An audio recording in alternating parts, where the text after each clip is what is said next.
네, 안녕하세요. 시스템 관리팀 김희정입니다. 오늘은 지난 학생화면 교육에서 살펴봤던 익스문해력의 종합어휘장과 요약 서술을 학생들이 어떻게 진행하면 좋을지, 학생의 결과를 보고 어떻게 진도하면 좋을지에 대해서 설명드리려고 합니다.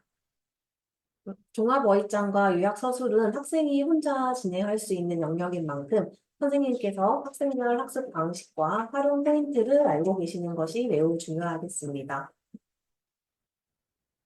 어, 앞서 이제 몇 번 설명드렸듯이 익스문해력은 독해 훈련뿐 아니라 어휘와 쓰기 훈련까지 연결되도록 설계되어 있습니다. 학생이 독해 훈련을 성공하게 되면 해당 강에서 확인하고 풀이했던 어휘가 종합어휘장에 표시가 됩니다. 만약 학생이 성공한 강이 없다면 종합어휘장에는 어휘가 표시되지 않습니다.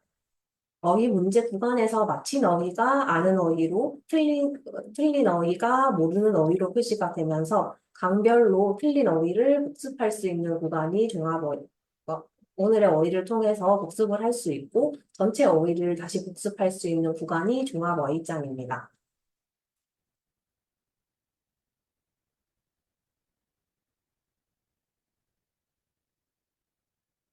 학생이 성공한 강의 누적됨에 따라서 종합어휘장에 쌓이는 어휘도 계속 늘어나게 됩니다. 오늘은 종합어휘장에 쌓인 이 어휘를 학생이 어떤 식으로 학습하면 좋을지 살펴보겠습니다.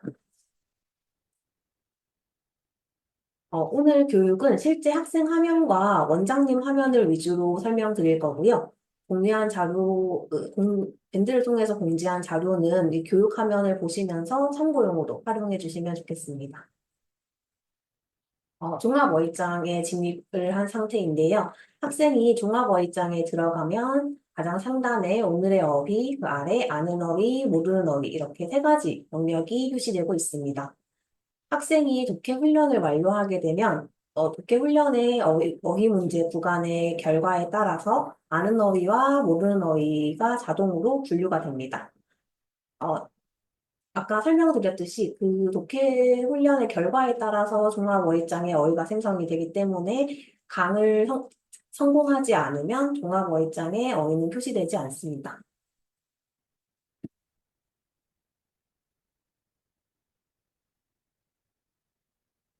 어휘 문제 구간을 통해서 아는 어휘와 모르는 어휘로 분류된 어휘는 강, 강, 아는 어휘와 모르는 어휘로 자동 분류된 상태의 경우에 이제 독해 훈련 강 어휘 문제 구간에서 틀린 어휘는 오늘의 어휘로 자동으로 모여서 학습할 수도 있습니다.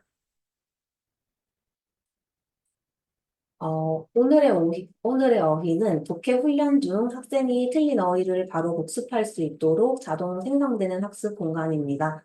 수업 중 어휘 문제에서 틀린 어휘가 강별로 누적되어서 이렇게 보여지고 학생은 최근 세개 강까지 학생은 최대 3개 강을 선택을 해서 어휘 학습을 진행할 수 있습니다. 여기에 화면에 표시되는 강들은 최근 진행한 강의 3개까지만 표시가 됩니다. 그래서 만약에 최근 성공한 강이 아니라 이전에 진행한 다른 강을 진행하고 싶다고 하더라도 화면에 표시되는 이 강들을 먼저 완료한 이후에 진행이 가능합니다. 때문에 오늘의 어휘 같은 경우에는 강좌가 많이 쌓이도록 내버려 두는 것보다 수업을 완료한 직후에 이제 어휘 문제 구간에서 틀린 어휘가 있다면 바로바로 학습하는 것이 좋겠습니다. 그러면 오늘의 어휘 학습을 진행해 보겠습니다. 진행할 강을 선택하고 시작하기를 누르면 종합어휘장 어휘 학습 구간을 학습할 수 있습니다. 어휘 학습은 살펴보기, 집중학습, 문제 풀기 이렇게 3단계 학습 구조로 진행됩니다. 살펴보기에서는 이제 표시되어 있는 어휘의 뜻과 예문을 확인할 수 있고 해당 어휘가 한자어라면 하단에 한자가 표시됩니다.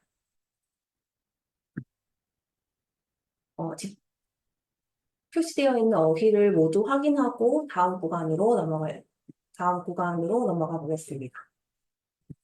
다음은 집중학습입니다. 집중학습에서는 어휘와 뜻을 보면서 직접 예문을 작성할 수 있습니다. 만약 학생이 예문 작성에 어려움을 느낀다면 상단의 힌트 보기 버튼을 눌러서 예문을 확인하고 난 다음 다시 예문을 적어볼 수 있습니다. 이 예문 작성의 경우에는 필수적으로 진행해야 하는 부분은 아니고 선택 사항이기 때문에 꼭 작성을 하지 않아도 무관합니다.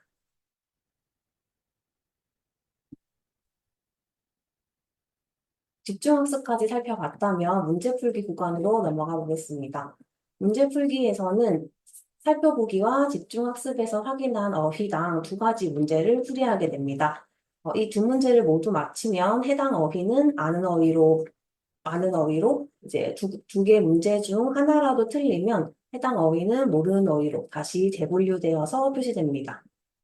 앞서 설명드린 살펴보기와 집중학습의 경우에는 학생이 해당 어휘에서 활동을 하지 않고 건너뛰어도 진행이 가능하지만 문제 풀기의 경우에는 모든 문제를 풀이해야 다음 문제를 확인할 수 있습니다.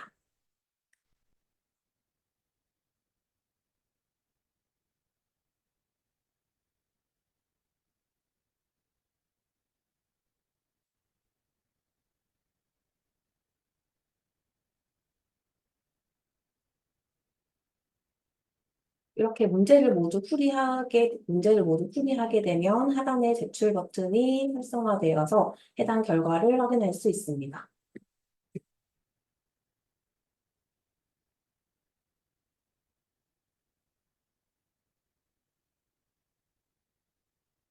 학습을 완료하게 되면 앞서 설명드린 것처럼 문제 풀기 결과에 따라서 아는 어휘와 모르는 어휘가 재분류되는데요. 방금 풀이한 문제에서는 그 두 문제를 모두 마친 어휘가 두 개이기 때문에 아는 어휘가 두 개로 추가가 되었습니다. 어휘 학습을 통해서 확인할 수 있는 상세 결과지에서는 해당 학습의 이해도가 표시가 되고 어휘 학습에서 예문 작성을 진행한 어휘가 몇 개인지 표시됩니다.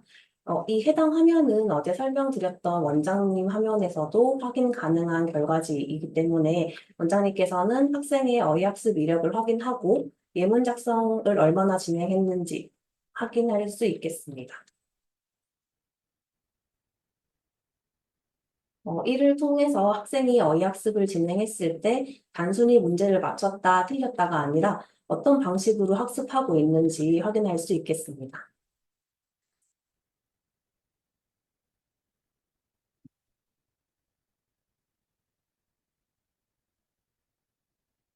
학습을 완료했으니 다시 종합어휘장 메인으로 이동해 보겠습니다. 어휘학습이 완료가 되면 그 어휘학습 결과에 따라서 아는 어휘와 모르는 어휘가 다시 재분류되는데요. 문제 풀기의 결과 그리고 예문 작성을 진행했는지 안 했는지에 따라서 어, 아는 어휘와 모르는 어휘 목록에서 확인할 수 있는 어휘 목록에도 이렇게 상태가 다르게 표시가 됩니다.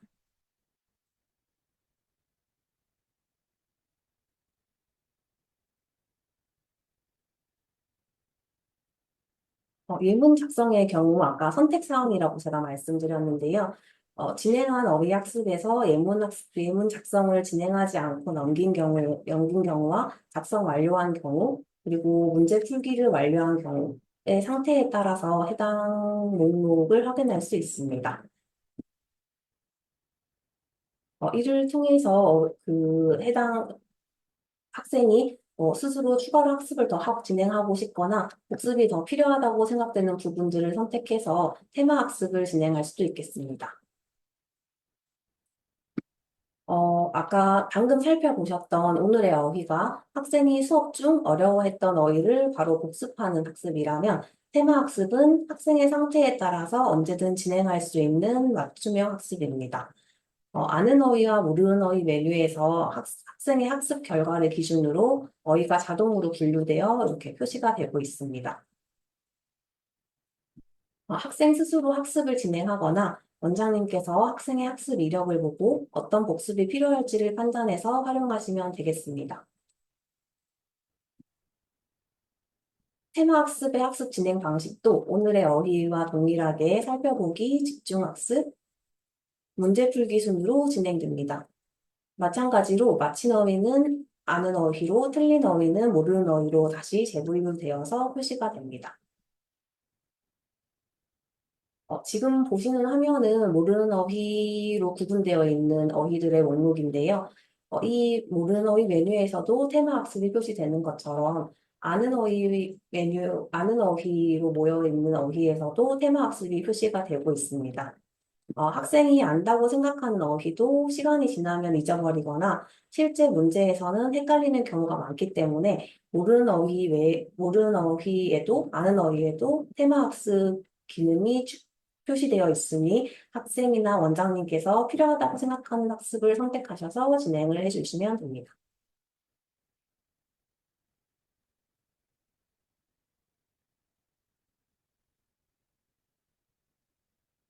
모르는 어휘의 테마 학습은 이제 학생이 틀린 문제의 어휘만 모여 있기 때문에 학생이 어려워했던 어휘를 반복적으로 노출하여 부족한 부분을 보완할 수 있습니다. 단순히 모르는 어휘를 한번 학습하는 것은 끝나는 게 아니라 학생의 학습 이력을 바탕으로 다시 복습이 필요한 어휘를 자동으로 분류해서 표시할 수 있습니다.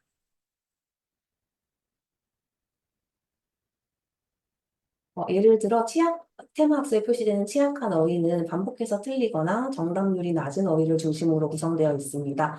그래서 학생이 지속적으로 어려워하는 어휘를 집중적으로 학습할 수 있겠습니다. 화면에 표시되는 테마 학습 가장 상단에 내가 선택한 어휘가 표시되고 있습니다.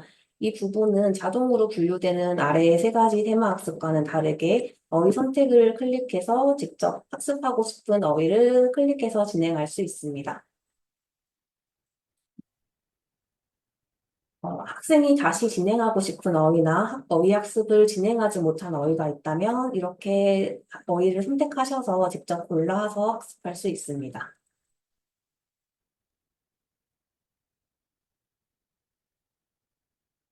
종합어휘장은 독해 과정에서 이해한 어휘를 반복 학습하고 익힌 어휘를 스스로 관리하면서 내 어휘로 만드는 공간입니다.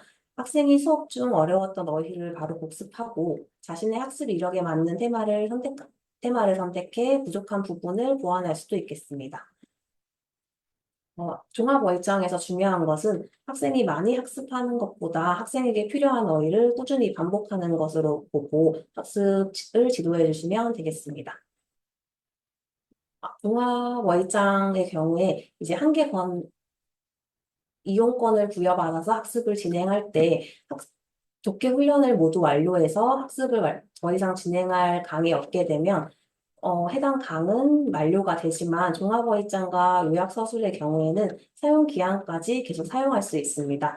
그러니 원장님과 학생은 종합어휘장에서 반복적인 학습을 통해서 그 모르는 어휘보다 아는 어휘의 비율을 늘릴 수 있도록 학습해 주시면 되겠습니다. 종합어휘장에서 이렇게 진행한 학습을 학생이 제대로 진행하고 있는지 원장님 화면에서 확인이 가능한데요. 어휘학습 과정에서 예문 작성을 성실하게 진행하고 있는지 어제 설명드렸듯이 원장님 화면에서 볼 수 있습니다.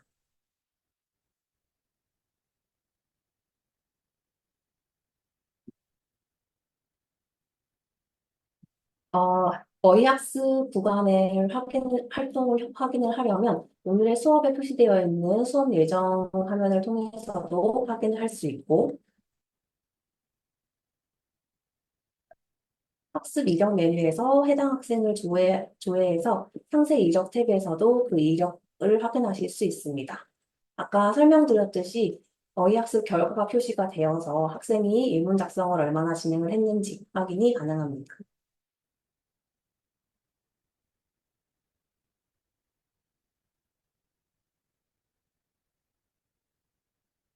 다음은 요약서술로 넘어가 보겠습니다. 마찬가지로 요약서술 역시 독해 훈련을 완료를 해야 해당 강의 요약서술을 진행할 수 있도록 생성이 됩니다. 요약서술은 별도로 이제 진행되는 공간이 아니라 독해 훈련을 통해 읽고 이해한 내용을 내 언어로 다시 정리하는 단계라고 이해하시면 되겠습니다. 요약서술의 경우에는 모든 권이 같은 방식으로 진행되지는 않습니다. 학생의 발달 단계에 맞춰서 권위 올라갈수록 점진적으로 사고력과 글쓰기 수준이 확장되도록 구성되어 있는데요. 작성 완료한 요약 서술을 보면서 어떤 형태로 표시되고 있는지 살펴보겠습니다. 먼저 1에서 3번의 경우에는 핵심어가 힌트로 제공이 됩니다. 그래서 학생은 처음에 핵심어를 활용해 한 문장으로 요약하는 훈련부터 진행합니다. 읽은 내용을 내 말로 다시 표현하는 경험을 통해서 해당 글을 자유롭게 작성할 수 있겠습니다. 그리고 4에서 5번의 경우에는 핵심어와 접속어를 활용해 내용을 논리적으로 연결하는 훈련을 진행합니다. 하지만, 왜냐하면과 같은 연결 표현을 사용해서 학생은 문장을 단순히 나열하는 것이 아니라 생각을 자연스럽게 이어쓰는 힘을 기르게 됩니다. 6권에서 10권의 경우에는 처음, 가운데, 끝 구조를 활용한 글쓰기로 확장이 됩니다.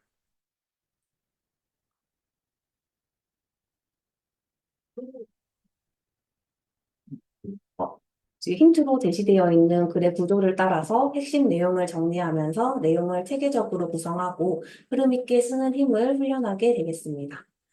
11에서 15번의 경우에도 핵심 내용을 정리한 뒤 자신의 관점까지 더하는 글쓰기를 진행합니다.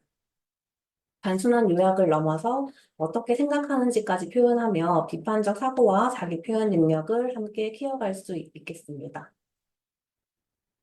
이렇게 작성 완료한 요약 서술은 평가를 위한 글쓰기가 아니라 읽은 내용을 스스로 정리하는 활동입니다. 표시되어 있는 AI 피드백과 모범 답안은 언제든지 확인이 가능하고 하단의 수정하기 버튼을 클릭하면 언제든지 수정할 수 있기 때문에 학생이 처음부터 완벽하게 쓰게 하기보다 번별 목표에 맞게 반복적으로 작성해보는 경험을 쌓을 수 있도록 지도해 주시면 되겠습니다. 그럼 이번에는 요약서술을 실제로 진행해 보겠습니다.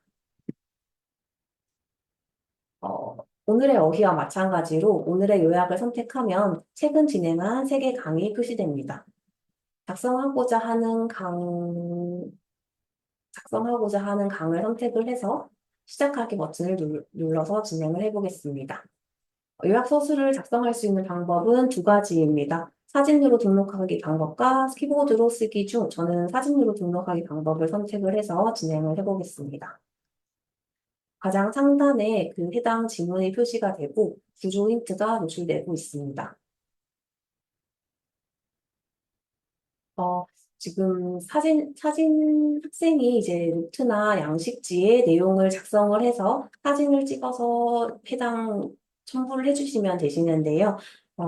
지금 원장님들께서 X 문해력에서 교재를 구매하시게 되면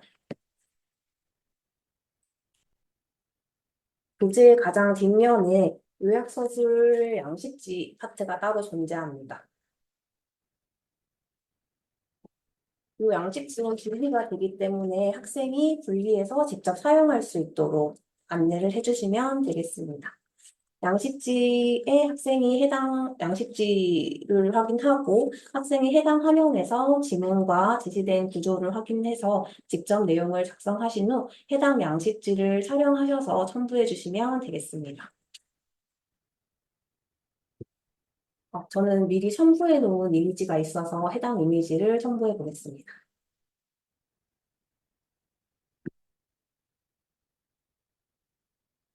이렇게 이미지를 첨부하게 되면 해당 이미지를 미리 보기 화면으로 확인할 수 있고요. 글자로 바꾸기 버튼을 클릭하면 프로그램의 그 OCR 기능을 통해서 해당 글자를 인식해서 텍스트로 변환된 것을 확인할 수 있습니다. 여기 표시되어 있는 글자를 모두 인식하고 있기 때문에 화면에 필요 없는 정보나 잘못 입력되어 있는 부분들을 수정하기 클릭해서 삭제하시거나 수정해 주신 다음 피드백 받기 버튼에 클릭해 주시면 됩니다.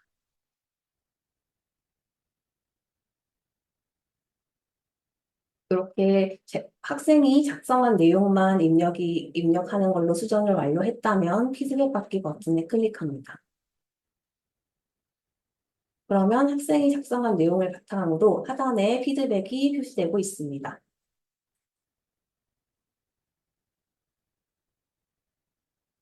피드백에서 이제 오탈자나 즉 빠진 부분에 대해서 설명이 되어 있으면 하단에 수정하기 버튼을 클릭해서 바로 수정할 수 있습니다. 수정하기 버튼을 클릭하면 AI 피드백 영역이 다시 접히게 되는데요. 학생이 받은 피드백을 다시 확인하면서 이제 적어보고자 한다면 해당 영역을 펼쳐서 해당 방안을 펼쳐서 다시 확인한 뒤에 해당 내용대로 수정해 주시면 되겠습니다. 이렇게 글자를 수정하는 것 외에 업로드한 이미지 자체를 변경하는 것도 가능합니다. 이 이미지에 표시된 X 버튼을 클릭하면 가장 처음에 첨부하기 단계부터 다시 시작할 수 있습니다. 수정을 완료하고 이제 하단에 종료 버튼이나 X 버튼을 클릭하면 해당 내용을 저장하시겠냐는 팝업이 표시가 되고 여기서 예를 누르면 해당 요약 서술은 작성 완료 처리됩니다. 이렇게 작성 완료 처리된 요약은 아까 보셨던 원장님 화면에서도 같이 확인하실 수 있습니다. 요약 서술의 경우에는 처음부터 잘 쓰는 훈련이 아니라 읽고 이해한 내용을 자기 언어로 정리하고 피드백을 통해서 다듬어가는 과정의 훈련입니다. 그래서 학생이 교정 문장과 모범 답안을 참고해서 한 번 더 수정하는 습관을 들이도록 지도해 주시면 되겠습니다.